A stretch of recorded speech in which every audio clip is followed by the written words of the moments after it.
Do I have a reputation for not being on time? Yes. No, it's not a reputation at all. It's a record. No. It's a record. I mean, listen, I will tell you, I will take that Allegiance.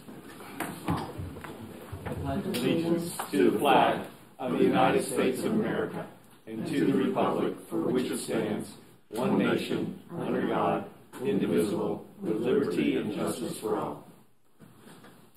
Thank you. Welcome to the October meeting of Tampa Historic Streetcar. First item on our agenda is approval of minutes. I know you've all read them. So moved. We have a motion and a second. Any deletions, additions, or corrections? Hearing none, all in favor say aye. Aye. Opposed say nay. Streetcar performance report, Mr. Allen. Good afternoon. September was kind of an unusual month for us with the hurricane. Due to the hurricane, we had 418 missed trips. Yikes. How many days was that?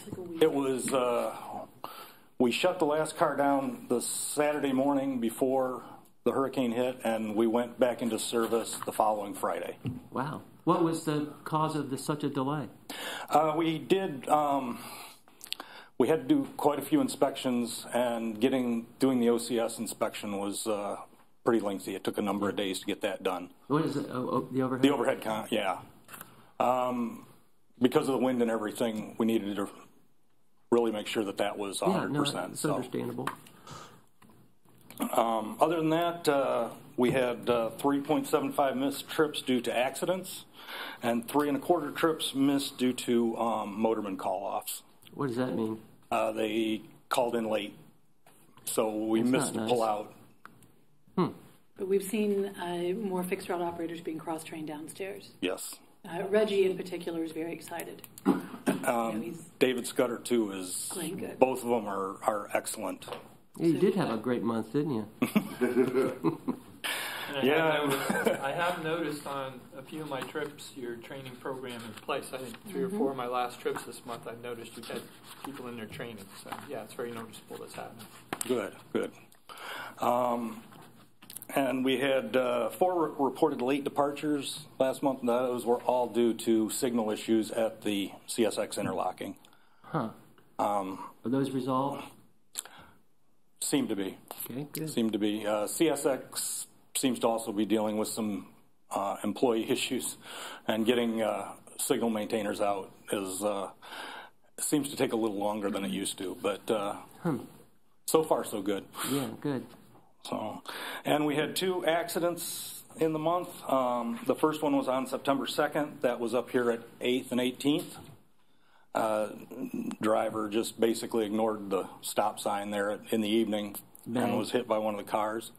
But we have been talking with the city, and we are going to be they had a report done by Kittleson and Associates, and basically it's looking at all the signage along the streetcar right of way.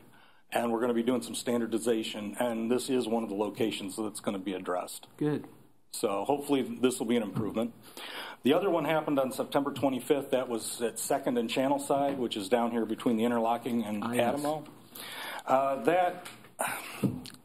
That's becoming a little more of a problematic issue to get resolved because visibility is not real good there, and people are using it as more of a cut-through than they used Avenue, to. Yeah, more and more. I've noticed that, too. I live down there. Yeah, and what we're seeing is that if you come up to the crossing and you're going to make a right turn, you only look left, and that's So we are talking with the city, but long-term, this is going to be a little more of a project. Yeah, maybe a warning sign or something there. Yeah, they're starting to look at putting flashing red lights on the top of the stop signs that are activated by our Opticom system. Good. So they'd only flash when streetcars are coming. So the city's paying attention to this too. Good. They've been very responsive. Excellent. If I may add to that, it's amazing that motor vehicle operator error is so prevalent. I was on actually coming to work during the day sometime last week, and I was coming up on Franklin Street right there at Broreen, and or at It was at Channelside, actually, Franklin and Channelside. And literally, somebody was waiting to make a left-hand turn. The light has been flashing. Everybody stopped, and this woman decides to make this left-hand turn, and went right into the path of the streetcar. And I swear, it missed her by an inch. I was just going, oh no. But I see it a lot because I travel so up and down by my home on the streetcar line, and it's amazing the amount of motor vehicle operator negligence, error, oblivious to what's going on out there. So, the fact that we have so few accidents is remarkable based on what you see all the time, what's going on with that. Yeah, the accident we had in June at Beneficial and Channelside, the driver of the car actually told the police officer that he watched the car in front of him make the turn, and he just made the turn. He didn't even look. So it was, You can see all that on the interstate every day. Yeah, it's... So what are you going to do? People are not paying much attention. Excuse me. Yes. So other than that, we provided a little over 18 hours of extra service. Would have been a lot more, but quite a few events were canceled the week leading up to the hurricane. And then all of our inspections were completed on time. Like I said, the OCS, we performed a 6-month inspection on it after the hurricane, which was very extensive. And everything else, the substations received a thorough monthly inspection, and we did a station PM inspection after it. So, and we had no damage to the substations and very minor damage to the stations. Good report. I hope this month is calmer for you. So far, so good. Thank you, Brian. Okay, legal and legislative reports. Mr. Smoker? Mr. Chairman, I have nothing to report other than the Bernie agreement is in process. I think we should definitely have it for you at next month's meeting. Yeah, the streetcar ladies were a little slow in their edits, and so Dave is looking at it. He's going to send it to your council, and I'm going to take one last look at it. So it'll definitely be on our agenda next month, and hopefully it goes to some committees of yours, if I understand correctly. We'll line it up to whichever committees are fastest. Yeah. Okay. Good. Other than that, I have nothing else to report. Okay. Direct media sales activity report. Ms. Cage is here. Oh, sorry. Hello. Thank you for having me here today. The sales reports are included in your packet. Basically, we also added the lighting that was installed Monday of this week, so we're very excited to have them as a paying client this year. Miller Coors, we're talking to them, so it looks like we're going to continue their revenue for 2018, so that's wonderful. It's a nice annual. And basically, that's about it. It was nice to have HCC as a new client in the last quarter. Yeah, that was a lot of fun, so we appreciated that.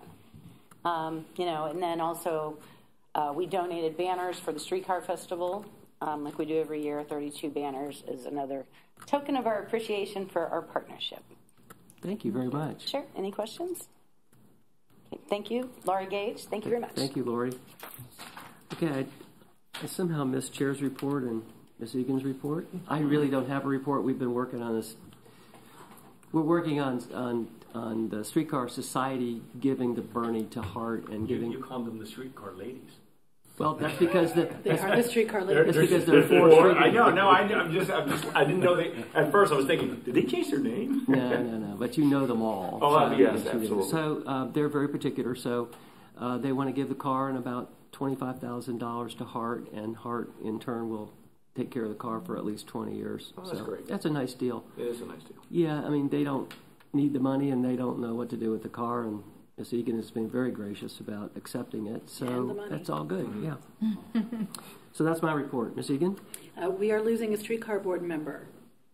Mickey Jacob did not reapply to be a HART board member through Hillsborough County. He'd had enough. Just kidding. I would like to say, not just on the Streetcar board, but also the HART board, anytime anyone is able to juggle even their civic obligations and be educated as a board member, staff appreciates it. When it's somebody in private sector who is juggling a whole bunch of obligations and is a knowledgeable board member with a day job that takes a lot of travel, were impressed a little bit more. Nothing personal, sir. Well, I was late, so it's okay. I mean, that's my excuse. But Mickey's been a big champion for the streetcar and also for truth-telling in the transit conversation. And you promised you're not going away. You're going to stay at arm's length. And we have a proclamation of appreciation signed by the board president. So we can read it to you. We can do pictures. We can do shots. Whatever. Not shots. Not right now. Yes. Not right now. So, picture time. Okay, right? Applause time. Okay. You're not leaving the HART board, though, are you? I am. Yeah. You're leaving the HART board, too? Yes. Well, that's why he's gosh. leaving this board, because he's leaving the Oh, hard board. wow. I'm sorry to see you go.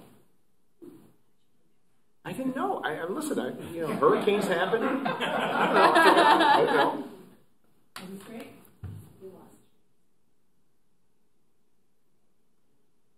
Mike, I'm trying to get him to ask the mayor to put him on to appoint him. To this board. Yeah. Do you not like Mickey? I mean, he seems like a nice guy. I love Mickey. He just said that he was going to ask the mayor to appoint you back to this board. No, I'm not going to ask the mayor because he'll say no. But if Mickey asks the mayor, maybe that's true. Yes. That's true. Maybe. I guarantee you, if I asked him, he'll say no. I So, know. Mickey, if you want to be on the board, don't ask me to ask. Okay. I suspect the mayor might be trying to kill this board through attrition. So don't quit, right? Am I the only one left? Almost. So first, thank you for the kind words. I appreciate that. It has been my pleasure and honor to serve everybody and working with staff. You all are amazing, and my colleagues on the board, you're all amazing. I am not going away. As you all know, I took over out of nowhere. I took over the chairmanship of the Tampa Downtown Partnership, and that was really one of the significant factors in not reapplying after my term is over for the HART board. I have, quite frankly, a big job there, and several other things that I've taken on. I've also taken on a couple national positions with the AIA again that they asked me to do. So, but as you all know, I've been an ardent, vocal, forceful at times supporter of transit, and in particular the streetcar. I have a passion for this streetcar. I ride it to every one of these meetings. I ride it when I'm not coming to these meetings, and you will see me out there continuing to ramp up that advocacy for what I believe is an integral part in our transit network that gives an option, and hopefully we can continue to expand on this and make this the true transit network that it can be. So, no, I'm not going away anywhere. In fact, you'll see me louder and more ambitious, hopefully, with everything with this, and anything I can ever do for this board. Obviously, you can count on me to be a supporter and be there in the trenches doing what we need to do to make sure this thing works in the long term for everybody. So thank you again. It's been fun. We've really enjoyed having you, Mickey, as you know. Yeah, thank you. Thank you. And I'm sorry, I didn't realize that you're leaving the board. She's saying, where was I? I don't remember hearing about this. But anyway, I'm really going to miss you on this board, but especially on the HART board. It's always nice to know that, A, there's another white-haired guy on the board. And then secondly, that actually somebody who understands transit, cares about transit, wants to expand transit, is got their heart in the right place for us always. And that I'm really going to miss you, because we lose a lot of intellectual heft when you're gone on the board. And I hope you realize that is something we're really going to miss. Well, again, I appreciate it. Thank you, and I will. I'll be there. I'll be vocal, and you'll hear. I know you will be. Different angles. I'm coming at it from a different angle now, which actually I think is going to be a lot of fun. So, so I'm excited about the challenges we have in front of us, and we're out there to fight the good fight on behalf of our community and make it a better place to live. Good. Thanks, Mickey.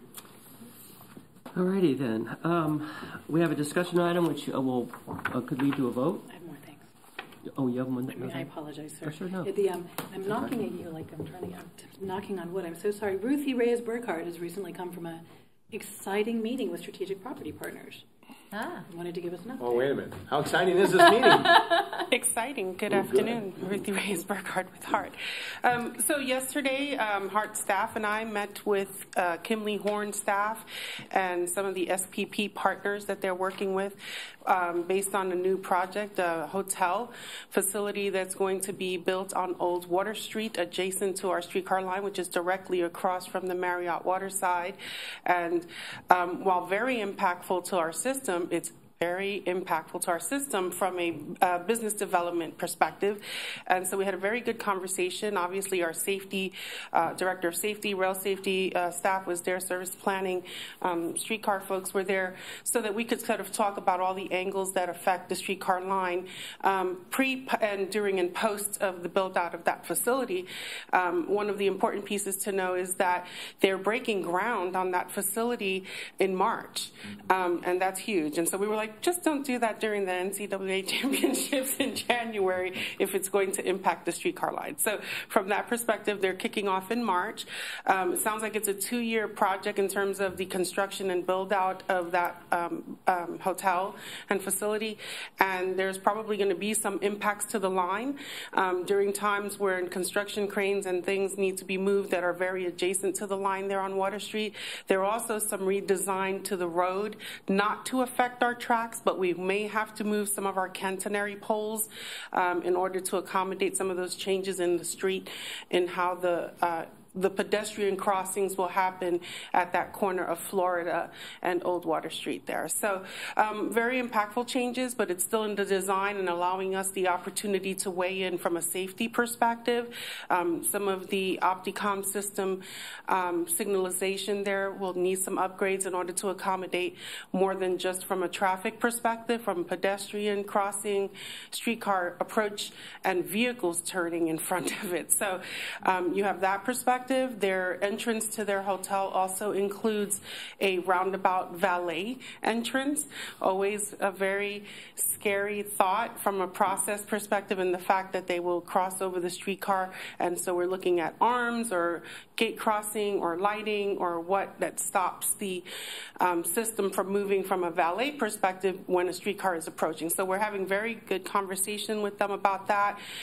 They're going to present some suggestions to us, and we're providing them some feedback just from a safety perspective as it's touching on the rail. It is a more set back entrance from the perspective, if you consider the entrance to the Marriott Waterside is very close to the sidewalk in terms of their overhang, and this building is a little further set back, so that's actually a good thing from a sight and driving perspective.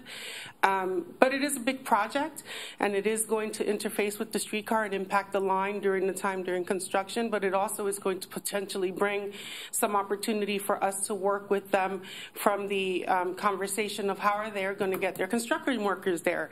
So we kind of threw that out there to talk to us about they're working with the construction firm Moss, and to maybe come back and have conversations with HART about implementing earlier service, and of course working out how we cover that earlier morning service to have the construction or some of the staff that'll be working there parking in Ybor or somewhere on the line and getting them to that location. So there big impacts to the streetcar line, much more information to come, and perhaps we'll have them come give a presentation at a future meeting to give a better perspective from their plan perspective and provide a site blueprint for y'all to look at. Sorry for the y'all, I heard that earlier, now it's stuck.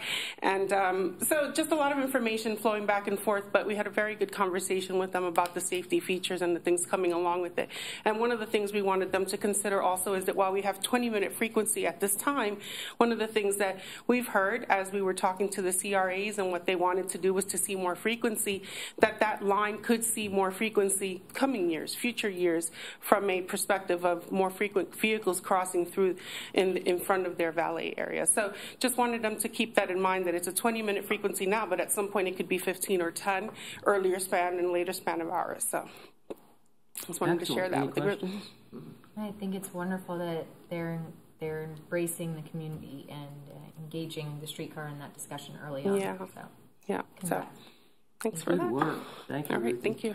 And my final item, the new secretary, well, he is still the new secretary, David Gwynn for District 7 from DOT, called last week, the week before, wanting to talk about how DOT could help streetcar. So I'll be meeting with him next week, and Ed Coven, transit coordinator for the state, to see what the ideas are. I told him, we had priced out an aggressive schedule improvement, that we had additional funding from the CRAs, and that rather than just give him an answer on one thing, could we sit down and have a broader discussion about how DOT partners with us and we move forward in making this cooler or more useful, actually. So that is next Wednesday or Thursday, and we will send you an update once I have more information. Excellent. It was just very encouraging for DOT to reach out to us, as opposed to us say, hey, can you? So that's it's another nice change. And that concludes my report, sir. Excellent. Oh, well, and on a similar note, there is another workshop to do with the streetcar extension study, and it is next week. I don't recall which day. 24th. 24th, and it's at the Chester Ferguson Law Center. I think at 5:30. I'm really interested to see what they have to say. Well, I've already seen the preliminary report, and they'll be at council on that Thursday, the 26th, to actually present to us too. Good. So that and we get as many people aware of what our route options are. Right. Cool. And they're really good. You'd like all of them. Well, I hope so. Yeah. I'm looking forward to hearing about it. Are we good? Yes, sir. Okay. Now we have a discussion item. Proposal for Winter Village Express. Sean Drinkard from the Tampa Downtown Partnership. Good afternoon. I'm here with the proposal for Winter Village Express. And first, I just want to give a background on what Winter Village is, what we've developed, and where we're going with Winter Village.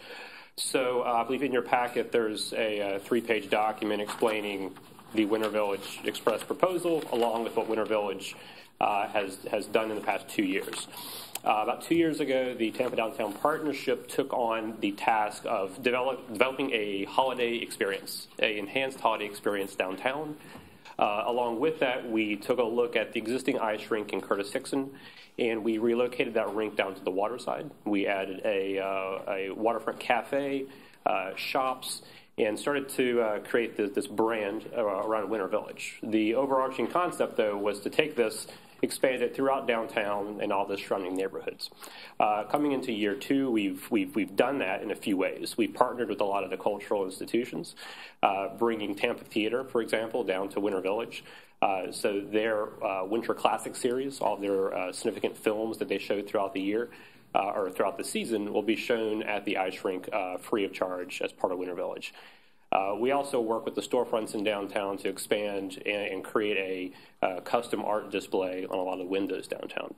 As we're taking these different items and expanding them throughout the city, we were actually at the downtown CRA earlier this year talking about Winter Village, and the idea came up about a Polar Express concept, and it was said, how could we create a Polar Express concept in downtown? And right away it went right to the streetcar. Can we take this streetcar and take this brand and get people on the car going from Ybor into downtown back and forth? So with that said, then we come to the proposal today for the Winter Village Express. The concept is based around one branded streetcar. So this streetcar will be wrapped in the Winter Village holiday experience. This streetcar would operate on Sunday, starting November 19th, running through December 17th. So every Sunday from 3 to 8 p.m. Central Ybor to the Whiting Street station. Within that space, it would be a dedicated car from end to end. When families arrive at either location, those stops will be decorated with this branding and this experience. We've also partnered with the Ybor Chamber and YCDC to take a look at Central Ybor and how they developed a custom experience that has free activities for kids within that area as well. So with that partnership on that end, we come into downtown at the Whiting Street station. That's a quick walk down Whiting Street to the Riverwalk and then right into Winter Village at Curtis Hickson. So this starts to create 2 major nodes within Ybor City and downtown for the holidays. And then once you get on the car, it becomes the experience within itself. So this does a few things. It gives the ability to come downtown and then travel into Ybor, experience that, come back, vice versa. Or it could be an independent experience within itself that a family may just want to get in the car, and the experience on the car is a cool factor just within what we're doing there. So that includes the music, the decor, and then food and beverage, which we have a sponsorship through Trader Joe's for that component. So you get on the car at a very reasonable rate of $5. So we maintain that $5 rate, but you get that experience. This is basically the full concept. What we're looking at is a total operating budget for this project, as you can see on the proposal, of $13,625. What we're here today is asking THS of a contribution for the streetcar charter, as well as for the wrap. Streetcar charter of the $1,875 and the wrap of $1,600, going towards the overall operating cost. And if I may, Director English and I met with the Downtown Partnership to discuss this program, which we were pretty excited about, and then how could Streetcar be useful or helpful. As I understand it, what we're talking about here is, instead of doing the charter at the charter rate, going ahead and THS absorbing the difference between the regular time and service and the charter. So that would be the THS contribution, correct? Yeah. In other words, Okay. HART gets paid for their time. We simply don't collect for our part of that charter fee. And again, there's about a $75 an hour rate charge between what the flat rate is and the charter, and then also absorbing the cost of production for the wrap. So Well, that was not yeah. I mean, I think that Lori gets her part, but we don't take ours. Right. So it's a great idea. I mean, when we first met with Sean, he said he called it the Polar Express, and then he said, well, it's probably not going to be Polar, and it's probably not an Express, so maybe I need to name it something else. We're still keeping the Express. We did. So Glaciers. the idea that YCDC has given some money to the Ybor Chamber, who are going to kind of work on the Ybor end, and the Downtown Partnership is spending a lot of time and effort and money. So it seemed like a very consistent with what we're trying to do, which is help all the neighborhoods that are connected by the streetcar. And we don't really have to write a check, but we get to make a significant contribution and be treated as a sponsor. So that's the deal. You know, if I could, what's the charge on this when you like for an individual or family? Or how are you going to do it? We're looking at a $5 flat rate. $5 per person. Per person. Per person. Okay, terrific. Any estimates on how much that's going to bring in? So running 3 to 8 o'clock on Sundays, we have about 1,000 people we could service within that time frame. Right. So about $5,000 in ticket sales. Okay, per day. No, total. Total. Total. The whole time. Right. That's all they need to meet their budget. Right. Yeah. And they're prepared to absorb a small loss if they have to. Mm-hmm. Okay. Good. Sounds great. May I? Yes, please. Sean, I just wanted to say thank you to the Downtown Partnership for continuing to expand your boundaries and think of creative ways to incorporate not only downtown but also the Channel District and Ybor City and the streetcar. So thank you. Thank you. For doing that. I would also like to really ask you if, Mr. Rosenstock and his staff they do really nice announcements about Streetcar Fest and other special events, and I wonder if we could create a Polar Express pretty graphic that we can send out to all of our contact list in support of the Downtown Partnership, who will be doing the same thing. As Twitter says, say no more. Thank you. Thank you. So I think I need a motion, please, to do this. May I add a comment? Absolutely. I'd like to make the motion too. But first, thank you, Sean, for all the work you've done for this. This is really Sean's passion and project, and he's worked tirelessly for the last 2 years on this. And again, it's an opportunity to expand this, to create a new experience for people in downtown. The success last year of the rink in particular, and the amount of people we had down there, and I think, Mike, you can, from the city's perspective, it was wonderful. You go down there, and it was interactive and really fun, and now to hopefully expand it out and, again, give people an opportunity to experience it in a broader way.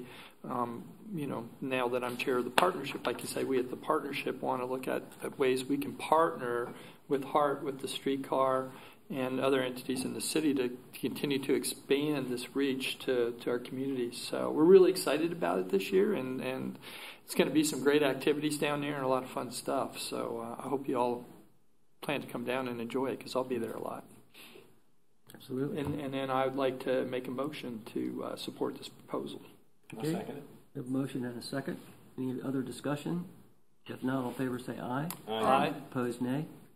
Thank you, Sean. Thank you. Thanks, Sean. And Chairman, we have come a long way from what we used to do back in 50 years ago. They would just dump a bunch of ice on the street, on Franklin Street. I remember. You remember. You're a little bit older than me, and I don't remember that, but I do remember that they used to bring the ice out there.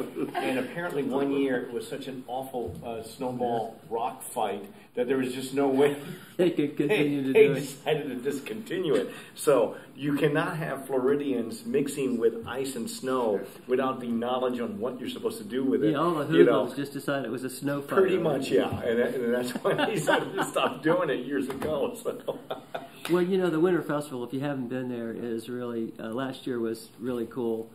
And it took a big effort by Sean and his colleagues to make it bigger and better, and they had to put their hands around the city's neck for a couple of years to get them to let go of it.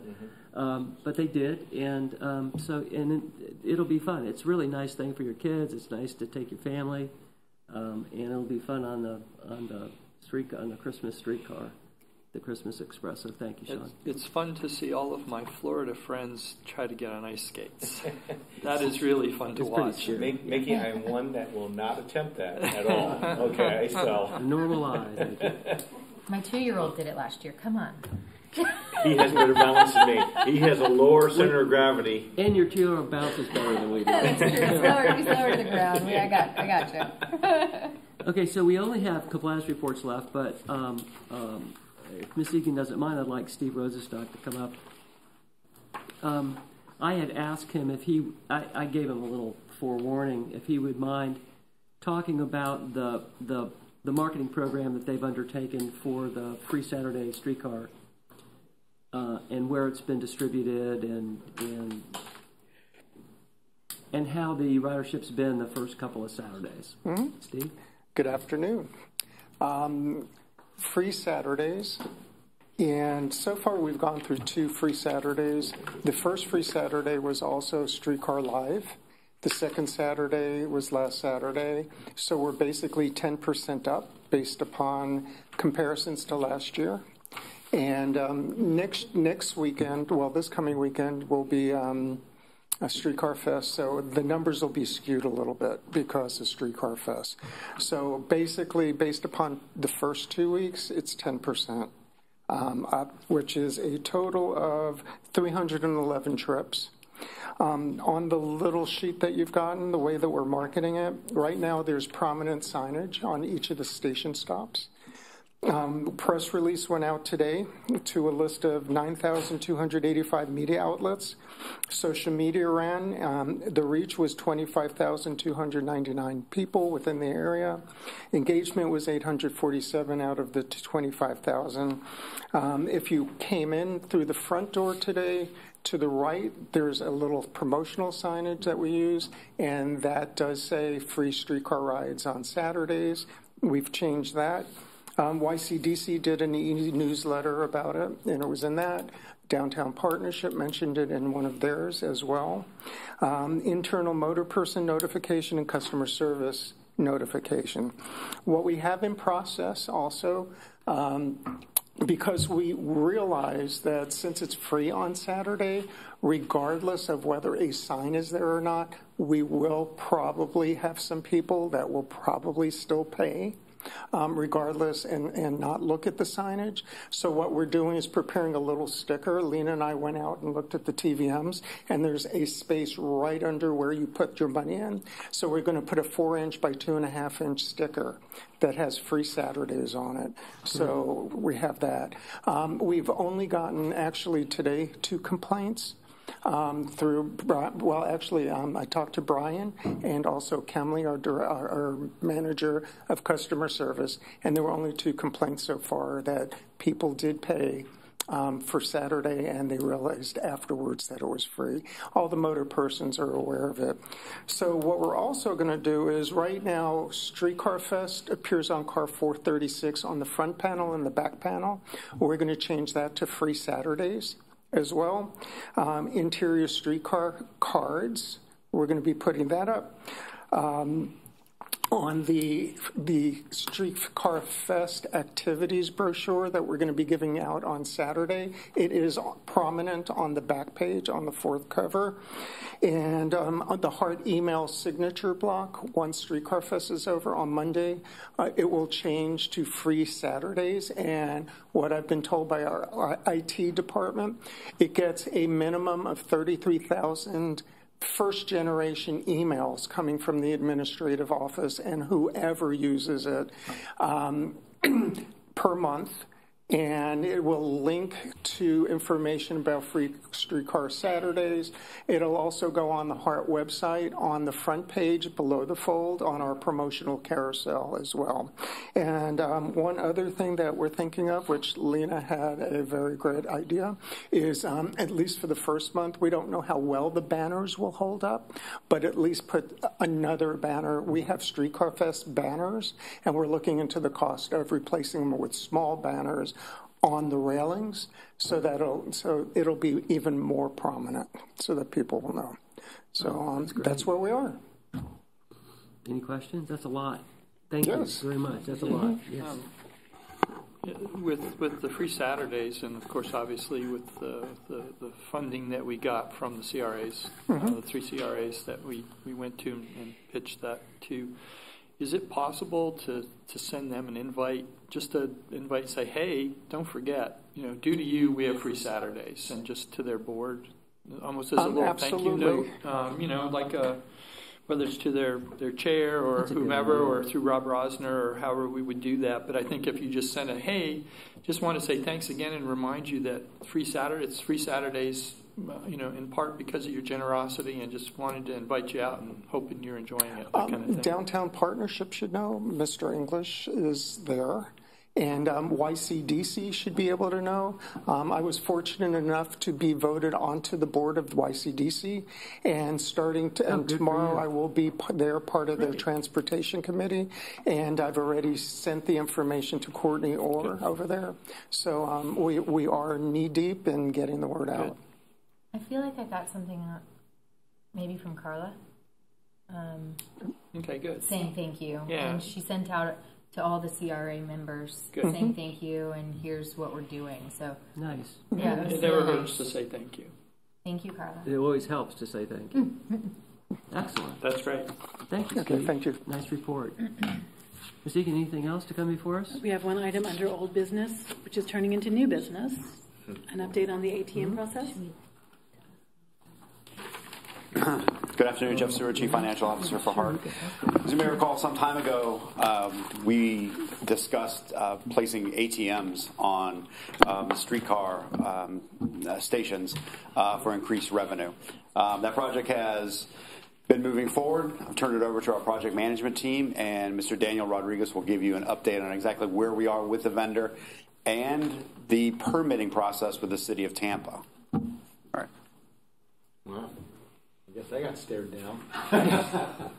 Hi, Dan Rodriguez, project manager. We met with the city a couple months back just to get a feel out on, what to expect. We kind of try to model it towards like the TVMs, The ATMs are really not that wide as the TVMs. They had some concerns that, we wanted to address early. We met with folks at the Tampa permitting and with some of the right-of-way folks, because it is in the right-of-way. We talked about what electrical needs were and how we would get that. They had some issues with some structural. They want to know how heavy the machine was. The vendor came with us to this meeting. We talked about the aesthetics. They were concerned about some aesthetics and whether it be advertising on the ATMs or not. So we went back with some of those. We're kind of bouncing around some ideas on what to do with that. The vendor is going to be the sole permittee, so he'll be doing the drawings. He's trying to make sure that the ADA is compliant. At first, we were thinking of putting it up on the high platform where the TVM was, but then there's a lot of room on the platform. So we're probably going to tuck right behind the TVMs. Mm-hmm. It's easier to run the electric. The panels are nearby. There's conduit runs already. And that way you don't really notice something new running along the stations. So they're currently working on that. The vendor is doing the drawings. It's taking a little longer than he expected. It's just to get the detail right, because otherwise you're going to get too many comments coming back and forth.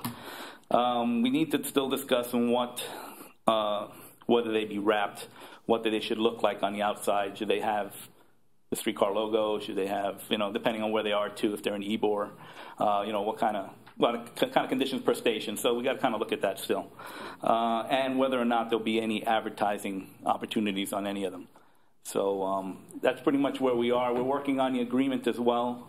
From our side, we have legal looking at they have their legal looking at their comments, and they're bringing it back to us. So once we get that in hand, we'll pass that through, and then we should really be off and running. They were still waiting on them to submit the permit. Oh, good. So the ball's in their court, but we're moving forward. Moving forward, I'm absolutely. glad to hear that. That's a nice little piece of income when we finally get to it. Correct. Thank you very much. Any other questions? Thank you. Thank you. That's it, Ms. Egan? Yes, sir. All of the other information is in your packet. There being no further business, this meeting is adjourned. Thank you very much. Thank you.